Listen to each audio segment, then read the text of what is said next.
Doctor साहब, टांगों में दर्द, ये जो टांगों के नीचे वाले हिस्से हैं, इनमें कुछ लोगों को बड़ा शदीद किस्म का दर्द होता है और वो मोस्टली रात को पड़ता है। दिन में भी होता है लेकिन रात को जब सोने लगते हैं ना तो टांगों में बड़ा दर्द होता है। तो इसका कोई कनेक्शन है ब्लड प्रेशर से, दिल से या ब्लड से? अच्छा, ये जो आप टांगों के निचले तलवों में दर्द की बात कर रहे हैं? तलवे नहीं, ये मैं आपको घुटनों से नीचे टांगों के बारे में। हाँ, अच्छा, उसमें ये दो तरह के दर्द हैं। एक तो दर्द वो है जो टांगों में चलने से हो जाए, उसमें भी अगर आप थोड़ा सा चलते हैं और आपकी टांगों में दर्द होना शुरू हो जाता है तो वो एक अलामत हो सकती है कि आपकी जो टांगों की शरेयानें हैं उनमें तंगी है। और ये उसी तरह है जैसे दिल की शरेयान में तंगी होती है और हार्ट अटैक होता है, क्लॉट आ सकता है, बिल्कुल उसी तरह। ये हम इनको नॉर्मली पिनिया कहते होते हैं। पिनिया, हाँ, पिनियों में दर्द होता है। हाँ। पिनियों में दर्द हो सकता है। आप चलते हैं, थोड़ा सा चलते हैं और आपकी दर्द शुरू हो जाता है टांगों में। अक्सर ये स्मोकर्स में, जो लोग सिगरेट पीते हैं उनमें ये इसके चांसेस ज़्यादा होते हैं। इसको पेरिफेरल आर्टीरियल डिजीज़ कहते हैं हमारी ज़बान में, यानी आपकी जो लिम्स की जो शरेयानें हैं उनमें तंगी हो जाए। और इसी तरह उनमें क्लॉट भी आ सकता है। खुदा खास्ता जब क्लॉट आ जाए तो उस लिम का, यानी उस टांग या उस जो बाजू है उसके ज़ाया होने का खुदा खास्ता इम्कान हो जाता है। इसलिए अगर आपको दर्द हो रही है, क्लॉडिकेशन कहते हैं इसको हमारी ज़ुबान में। तो रोज़ ही दर्द हो रही होती है। अक्सर लोगों के वो होते हैं कि रात को जब सोते हैं रोज़ पिनियाँ जो हैं वो दर्द कर रही होती हैं। वो एक तो दर्द होती है कि आपने एक्सर्ट कर लिया, बहुत ज़्यादा चल लिया, नहीं, वो मसल पेन, बहुत ज़्यादा चले भी नहीं है और वो भी नहीं किया, नॉर्मली पेन होता है। इसमें एक बेसिक फ़र्क है।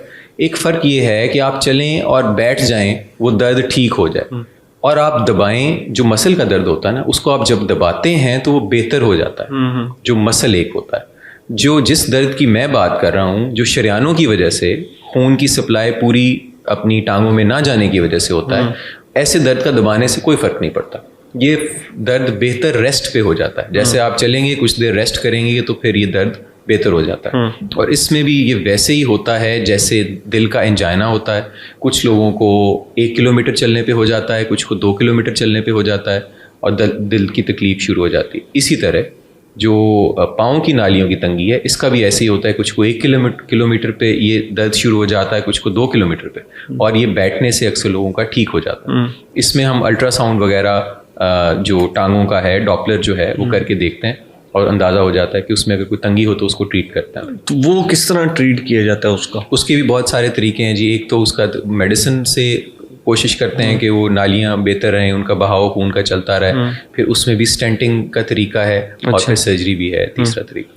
तो इसमें जो है, ये जिस तरह जो मैं आपको दर्द का बता रहा हूँ, इसका कोई ये भी ताल्लुक है कि खून कोई गाढ़ा हो जाए और फिर मतलब मुझे आई डोंट नो, मुझे किसी ने बता रहा था कि टांगों में दर्द होता है और मुझे किसी ने बताया कि तुम्हारा जो खून है वो गाढ़ा हो रहा है और तुम्हारा जो हार्ट है वो उसको वापस पंप नहीं कर पा रहा क्योंकि वो गाढ़ा हो रहा है। जी बिल्कुल।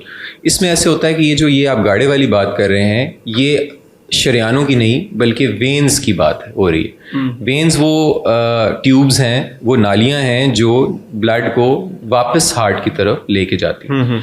अब उनमें वेल्व्स होते हैं ताकि, क्योंकि वो नीचे से अगेंस्ट ग्रेविटी हमने उन नालियों से खून ने जाना है, तो उसमें वेल्व्स होते हैं ताकि वो वापस खून ना जाए।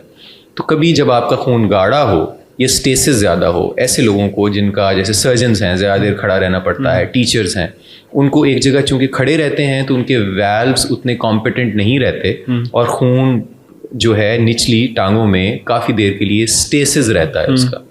तो ऐसे हजरात जिनका स्टेसिस खून नीचे टांगों में रहता है, उनमें क्लॉट बनने के, वेन्स में क्लॉट बनने के चांसेस होते हैं, जिनको डीप वेन थ्रोम्बोसिस कहते हैं। और ये भी ख़तरनाक हो सकता है क्योंकि वो क्लॉट कहीं भी जा सकता है। वहाँ से वो क्लॉट बना हुआ, जो वेन में बना हुआ क्लॉट है, वो टूट के हार्ट में जा सकता है, हार्ट अटैक हो जाएगा। वो टूट के लंग्स में, यानी फेफड़ों की नाली में जा सकता है, वो पल्मोनरी एम्बोलिज्म हो जाएगा, ऊपर स्ट्रोक हो सकता है। तो वो बहुत ख़तरनाक चीज़ है। तो टांगों में दर्द अगर दबाने से ठीक हो जाता है तो फिर वो मसल पेन है। अगर वो दबाने से ठीक नहीं होता है, रेस्ट से सिर्फ ठीक होता है, सिर्फ रेस्ट करने से ठीक हो जाता है, और फिर दोबारा जब आप करते हैं तो फिर दोबारा हो जाता है, अगले दिन फिर हो जाता है। तो फिर वो जो है उसका फिर चेकअप जो है वो करवाना चाहिए। तो उसके चेकअप के लिए वो हार्ट स्पेशलिस्ट के पास ही जाना चाहिए। जी, हार्ट कार्डियोलॉजिस्ट जो है वो उसके पास जाना चाहिए। तो हम तो कहीं और भाग जाते हैं कि टांगों में दर्द है तो फिर किसको दिखाएं। नहीं, कार्डियोलॉजिस्ट देखेंगे। आप मेडिकल स्पेशलिस्ट के पास भी जाएंगे तो वर्कअप करेगा तो it can lead to the cardiologist, कि उसको अंदाज़ा हो जाएगा कि ये किस चीज़ की दर्द है। स्पेशली स्मोकर्स हों, रिस्क फैक्टर्स हों, तो वो ज़रूर रूल आउट कर लेते हैं कि ये दर्द किस तरह की। ठीक हो गया, thank you so much doctor साहब, थैंक यू।